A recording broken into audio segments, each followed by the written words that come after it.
Setelah dilantik sebagai komisioner KPU Palembang, Ketua KPU bersama Sekretaris KPU beserta Bawaslu dan pihak kepolisian meninjau lokasi pelipatan surat suara dan menyambut kedatangan surat suara DPR Kabupaten.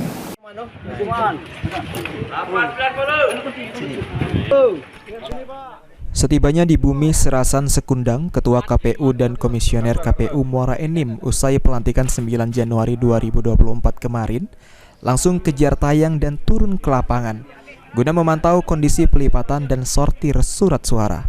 Ketua KPU didampingi sekretaris dan komisioner lainnya bersama Bawaslu serta pihak kepolisian memantau gudang logistik dan juga menyambut kiriman surat suara DPR Kabupaten.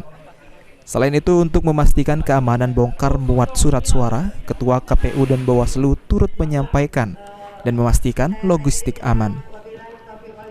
Rohani SH, Ketua KPU Muara Enim mengatakan, dirinya bersama jajaran langsung turun ke lapangan setelah tiba di Muara Enim.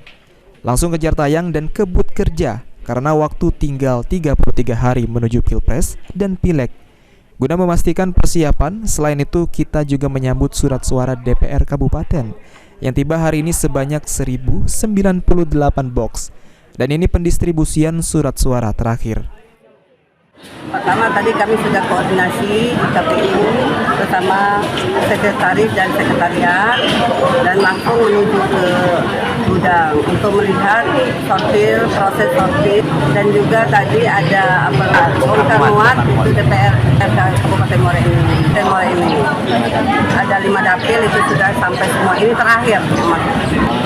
Alhamdulillah ya, karena kerjasama itu antara penyelenggara, di sini ada kepolisian, Bawaslu, kami sama-sama itu aman terkendali. Saat ini bisa dipastikan kondisi aman selama pelipatan dan sortir surat suara. Memang ada ratusan surat suara yang mengalami kerusakan, namun ini sudah kita laporkan ke KPU Provinsi Sumatera Selatan.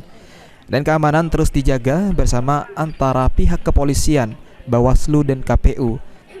Selain itu, untuk gudang logistik juga dipasang perangkat keamanan CCTV. Mardiansyah, Paul TV.